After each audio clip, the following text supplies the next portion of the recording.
आप पार्टी जो है वो इस पे हिमाचल के अंदर कोई ज़्यादा हामी पैदा कर पाएगी।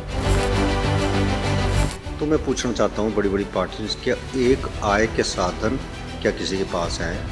या कोई ऐसा प्लान बताएँ जिससे कि जनता को महसूस तो हो, क्योंकि गारंटी किस बात की गारंटी? पहले अपनी गारंटी तो ले लें वो, पहले अपनी गारंटी नहीं है और गारंटी देने की बात करते हैं। इस बात को लेकर भी बात है जब हर्ष महाजन जी ने पार्टी छोड़ी कांग्रेस, तो उन्होंने इस बात को कहा कि जब मैंने पूछा कि ये आप गारंटियाँ तो दे रहे हैं, तो कैसे इसको लागू करेंगे? तो उनका क्या जवाब है? तो उन्होंने कहा कि शीर्ष नेताओं ने ये कहा कि आप घोषणा कर दो, इलेक्शन जीतो, फिर देख लेंगे। सबसे बड़ी बात है गारंटियाँ देना, आप वोट की खरीदारी कर रहे हैं। क्या हमारे मतदाता बिकाऊ है? प्रश्न इस बात का है। हिमाचल विधानसभा चुनावों के लिए समय बहुत कम रह गया है क्योंकि 12 नवंबर को जो है मतदान होना है। ऐसे में प्रत्याशियों के पास भी जो है समय बहुत कम है। तो हमारे साथ मौजूद है बीजेपी से मंडी सदर के उम्मीदवार अनिल शर्मा जी। सर, बहुत बहुत स्वागत है हिमाचल टुडे में आपका। किस तरह से प्रचार चल रहा है? आपने बताया गला ठीक नहीं क्योंकि लोगों के बीच में भी जा रहे हैं सर, लेकिन कौन सी ऐसी नीतियां, कौन सी ऐसी जो है वादे इस बार जनता से किए जा रहे हैं? देखिए, क्योंकि कई बार चुनाव लड़ चुके हैं और ये हमारे परिवार का, जो यहाँ से मेरे पिताजी लड़ते थे, अब मैं चुनाव लड़ता हूँ, तो वर्षों से हम लोगों के बीच में जाते हैं। शहर और गांव से जुड़ा हुआ मेरा विधानसभा क्षेत्र है, शहर भी है और गांव का इलाका भी है। और सबसे बड़ी बात है कि जब भी हम चुनाव लड़ते हैं, वायदे मैं बहुत कम करता हूँ, क्योंकि मैं करके बताता हूँ और लोगों ने मेरा काम देखा है। और इस बार भी चुनाव में लोगों को सबसे बड़ी बात है, शहर के अंदर जो मैंने काम किए हैं वर्षों के अंदर, और शहर के अंदर जो मेरा मास्टर प्लान जो शहर के अंदर है, पार्किंग है, दूसरी कई चीज़ें हैं जो मैं जनता के बीच में कहता रहता हूँ और करके भी दिखाया है। इसलिए एक विश्वास तो लोगों को है कि कोई न कोई, जितने वर्षों से मुझे 4 बार मैं विधायक रह चुका हूँ, सांसद रह चुका हूँ, तो इसलिए 3 बार मंत्री भी रह चुका हूँ। लोगों को मेरे काम का है और अभी तक मुझे लगता है कि जो रिस्पांस मुझे लोगों का मिल रहा है गांव के अंदर, अभी शहर का मैंने कार्यक्रम शुरू किया नहीं है अभी, तो मुझे लगता है कि पहले से अच्छा लग रहा है। अगर बात करें मुद्दों की, तो इस बारी अगर बाकी पार्टियों की बात करें तो ओपीएस का मुद्दा बहुत ज्यादा चरम पर नजर आ रहा है, चाहे वो कांग्रेस हो या फिर आम आदमी पार्टी। इन्होंने अपनी गारंटीज में भी ये चीज कही है। इसके अलावा महिलाओं को 1,000 रुपए एक पार्टी दे रही है तो एक 1,500 रुपए दे रही है। आपको लगता है ये जो गारंटियां दी जा रही है इसका कोई प्रभाव जनता पे पड़ेगा? देखिए, सबसे बड़ी बात है गारंटियाँ देना, आप वोट की खरीदारी कर रहे हैं। क्या हमारे मतदाता बिकाऊ है? प्रश्न इस बात का है। यदि ओपीएस की आप बात करते हैं, हम भी ओपीएस का समर्थन करते हैं। मैं मंत्री रहा कांग्रेस के टाइम, उस वक्त भी ओपीएस की बात आती थी। जब भाजपा में मंत्री था तब भी ओपीएस की बात आती थी। सबसे बड़ा प्रश्न इस बात का है, लोगों को समझना पड़ेगा इस बात को, कि एक इशू था कि यदि कोई कर्मचारी मरता है बीच में तो उसको ओपीएस लागू कर दिया। ये सरकार ने किया है। शायद कर्मचारियों को ये नहीं पता है, जानते होंगे कि इनका मुद्दे को सरकार ने सोचा भी है, करने का प्रयास भी किया। पर क्या, प्रश्न इस बात का है, क्या एक प्रदेश सरकार जो 17,000 करोड़ के कर्ज पे दबी है, जब इन मुद्दों को, या 1,000 रुपए की बात है, 1,500 रुपए की देने की बात है, यदि कैलकुलेट किया जाए तो 10,000 करोड़ रुपए आपको हर साल चाहिए। तो मैं पूछना चाहता हूँ बड़ी बड़ी पार्टी, क्या एक आय के साधन क्या किसी के पास हैं? या कोई ऐसा प्लान बताएं जिससे कि जनता को महसूस तो हो, क्योंकि गारंटी किस बात की गारंटी? पहले अपनी गारंटी तो ले लें वो, पहले अपनी गारंटी नहीं है और गारंटी देने की बात करते हैं। परंतु मेरा इस बात को लेकर भी बात है, जब हर्ष महाजन जी ने पार्टी छोड़ी कांग्रेस, तो उन्होंने इस बात को कहा कि जब मैंने पूछा कि ये आप गारंटियाँ तो दे रहे हैं, तो कैसे इसको लागू करेंगे? तो उनका क्या जवाब था? तो उन्होंने कहा कि शीर्ष नेताओं ने ये कहा कि आप घोषणा कर दो, इलेक्शन जीतो, फिर देख लेंगे। यदि आपकी सोच ऐसी है तो आप किस बात की गारंटी करते हैं? जब हर्ष महाजन ने कहा तो उन्हीं की टीम के सदस्य थे, उन्होंने खुल के बात की है। तो कांग्रेस खुद ही कंफ्यूज है कि वो क्या करना चाहती है, किस तरीके से वोट लेना चाहती है। क्योंकि जो मास्टर प्लान जो उनके पास कोई तो जनता के सामने दें। तो ऐसा ओपीएस भी भारतीय जनता पार्टी सरकार भी ओपीएस के पक्ष में है। मुख्यमंत्री ने कोशिश की और हो सकता है प्रधानमंत्री से आगे भी बात हो। जब सत्ता में यहाँ आ सकते हैं तो प्रधानमंत्री जी, क्योंकि देश के अंदर बात चलेगी, हो सकता है प्रधानमंत्री जी इस पर बात करें, परंतु वो विश्वास तो है सरकार के प्रति लोगों को पैदा करना पड़ेगा, तभी हो पाएगा। आम आदमी पार्टी की बात मैंने करी तो अरविंद केजरीवाल जिस तरह से पहले पंजाब में भी गारंटियां दे चुके हैं और उसमें से कुछ लागू भी हो चुकी हैं, सिवाय महिलाओं को जो 1,000 रुपए देने वाली बात है, तो उन्होंने भी ओपीएस लागू किया है अभी हाल फिलहाल में। ये भी कहा गया कि चुनावों के मद्देनजर गुजरात और हिमाचल में चुनाव है इसलिए उन्होंने पंजाब में लागू किया। तो आपको लगता है कि उनका भी कोई आधार यहाँ बन रहा है अभी? देखिए, मुझे नहीं लगता कोई आधार उनका है। केवल वो अपनी ज़मीन टटोलने के लिए इस बात की पंजाब में गारंटी भी करते, फिर केंद्र से कहते हैं कि हमें पैसा भी दे दो। तो गारंटी आपने दी है, पैसा भी आपको इंतजाम करना पड़ेगा पंजाब के अंदर। तो चुनाव से पहले केवल उन्होंने हिमाचल और गुजरात को फोकस करते हुए इस बात को रखा है, परंतु कैसे लागू करेंगे ये तो सरकार ने, क्योंकि वहाँ भी कई कुछ कहा था पंजाब में, और पंजाब में कितनी गारंटी उन्होंने कर ली है ये भी जो प्रश्न इस बात का है। और यही कारण हुआ कि हिमाचल में आप अपना पहचान इसलिए नहीं बना पाई क्योंकि पंजाब में जो वायदे कर दिए गए थे उन वायदों पे ज़्यादा काम, जैसे आपने कहा 1,000 रुपये देने की बात है, वैसी गारंटी तो बहुत की उन्होंने। तो यही बात है कि आप पार्टी जो है इस पे हिमाचल के अंदर कोई जनाधार नहीं पैदा कर पाई। अनिल जी, आप एक लेगेसी लेके आगे चल रहे हैं। आपके पिताजी जो है पूर्व केंद्रीय मंत्री भी रह चुके हैं।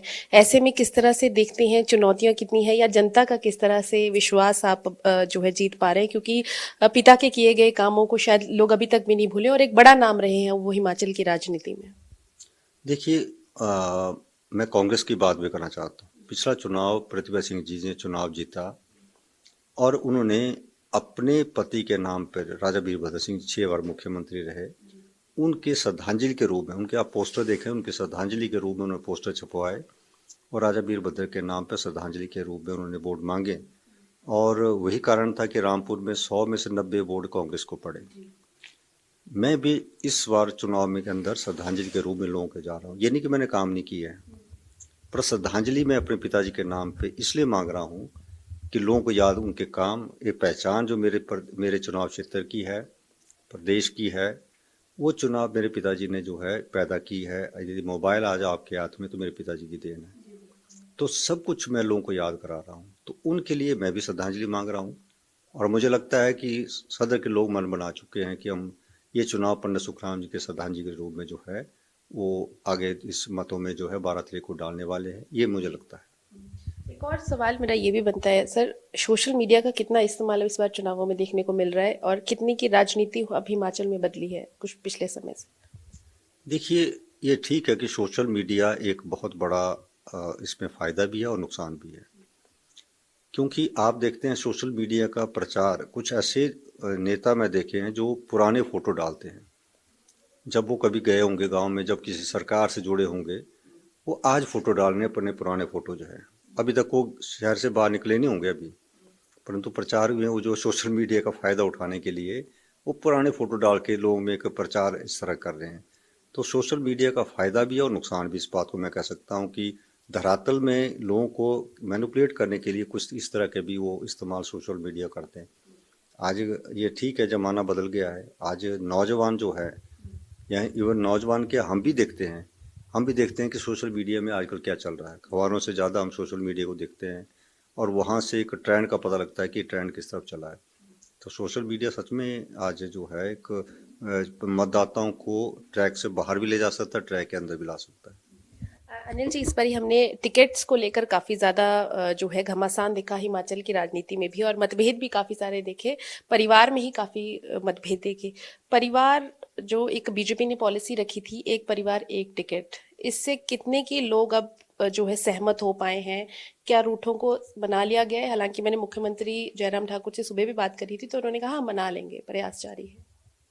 देखिए, मैं तो चुनाव के अंदर था, अभी पहुंचा हूं, मुझे नहीं मालूम किसको मनाया गया, कौन रह गया है। पर जहां तक मैं समझता हूं, पार्टी का फैसला होता है। यहाँ लगभग 5 विधायकों के टिकट काट दिए गए भारतीय जनता पार्टी में, और कहीं भी कोई ऐसा नहीं हुआ जहां पर उन्होंने कोई बात रखी हो। सभी जो है पार्टी के साथ चल रहे हैं।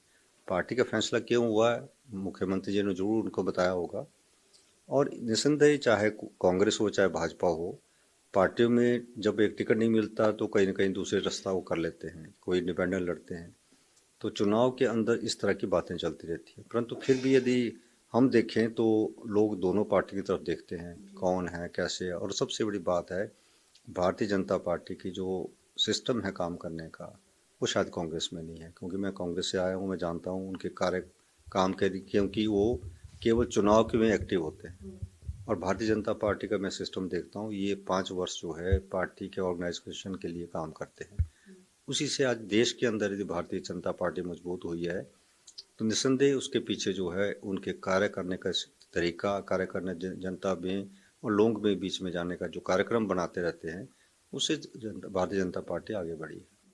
हिमाचल में एक प्रचलन रहा है, कहा जाता है कि जो लोअर हिमाचल है वहां पे बीजेपी का आधार है और अपर हिमाचल में कांग्रेस का आधार है। क्या इस बार भी ऐसा कुछ समीकरण नजर आ रहे हैं? नहीं, मुझे नहीं लगता कि उनकी ऊपर और नीचे की बात करना, शायद ये राजनीति को किसी भटकाने की बात थी पीछे। आप लोग पहचान गए हैं, यदि शिमला को मौका मिला मुख्यमंत्री का, तो आज मंडी को मौका मिला हुआ है। और ये मौके ऊपर नीचे चलते रहते हैं। यदि भारतीय जनता पार्टी ने यह हमारा सम्मान दिया है मंडी के लिए, तो मंडी के लोगों का हमारा फर्ज बनता है कि सम्मान को जीवित रखें। और दूसरा है कि ऊपर नीचे की बात क्यों कांग्रेस के लोग करते हैं, क्योंकि शिमला के अंदर उनके दिमाग में ये डाला जाता है कि ऊपर में यदि आप सीटें लेते तो कांग्रेस का कोई विधायक ऊपर से मंत्री मुख्यमंत्री बन सकता है। राजनीति बात है, राजनीति किस तरीके से घुमाना है। पर मुझे लगता है कि विकास जब आप करते हैं और बराबर करते तो ऊपर नीचे की बात कहीं रहती है। अगर हम बात करें कांग्रेस की स्थिति की, हमने देश की राजनीति में भी देखा कि कांग्रेस में अभी नए प्रेसिडेंट आ गए हैं। इसके अलावा यहाँ पर भी हर एक राज्य में अगर देखें तो दो फाड़ होती हुई कांग्रेस नजर आती है, क्योंकि यहाँ पर कहे तो सीट की होड़ में या फिर किसी ओहदे की होड़ में जो है सभी लगे रहते हैं। ऐसे में मुख्यमंत्री चेहरे के रूप में आपको अभी तक कुछ समझ आया कि कांग्रेस किसे डिपिक्ट कर रही है? आपने जो बात रखी थी मेरी समझ आ जाती तो शायद मैं कांग्रेस में रह जाता। कांग्रेस मेरे को जो है बहुत कुछ कह रही थी। जब मुझे लगा कि अभी मुख्यमंत्री चेहरों पे अभी इनकी जो अपनी लड़ाई चली हुई है, एक से एक आगे निकलने के चक्कर में है, क्योंकि राजा वीरभद्र सिंह के बाद जो है जो वैक्यूम आया था पार्टी के अंदर, वो मुझे समझ से बाहर रहा। और ठीक है, निसंदेह मैंने भी राजनीति में इतने वर्षों में देखा है, तो मुझे लगता है कि एक दूसरे को नीचा दिखाने और मुख्यमंत्री की दौड़ में बहुत लोग आगे निकलने के प्रयास कर रहे हैं, क्योंकि ये मौका उनके लिए कि अब वैकेंसी हुई है, कोई वैक्यूम हुआ है, तो हर कोई चाह रहा है इसमें आगे निकलना। तो इतने लोगों की होड़ में उसमें से मैं जो मुझे जो लगा कि अभी मुश्किल आ सकती है। और भाजपा ने क्लियर कर दिया है कि कौन रहेंगे मुख्यमंत्री के चेहरे? आपके सामने मुख्यमंत्री का चेहरा है, मुख्यमंत्री हैं, उनके बारे में जो बात कर रहे हैं, जो सब कुछ सामने है मुख्यमंत्री का। तो सर कितना जरूरी आप मानते हैं कि एक चेहरे को लेकर चुनाव लड़ना चाहिए ताकि लोगों को एक पिक्चर क्लियर हो जाए? कितना जरूरी है ये? बहुत जरूरी है। शायद कांग्रेस डर रही है कि किसी एक चेहरे को यदि वो प्रोजेक्ट करती है तो शायद कुछ जो है वो नुकसान को झेलना पड़ेगा, इसलिए कांग्रेस ने ये बात आगे जो बाहर नहीं की है। तो हो सकता है उनकी अपनी स्ट्रेटेजी हो सकती है, परंतु नुकसान भी हो सकता है कि एक चेहरा होता तो शायद उसके लिए जो है सारी कोशिश की जाती है। परंतु मुझे लगता है कि वो राजनीतिक सोच है उनकी, किस तरीके से उन्होंने लड़ाई लड़नी, इसलिए उन्होंने किसी को प्रोजेक्ट नहीं किया है।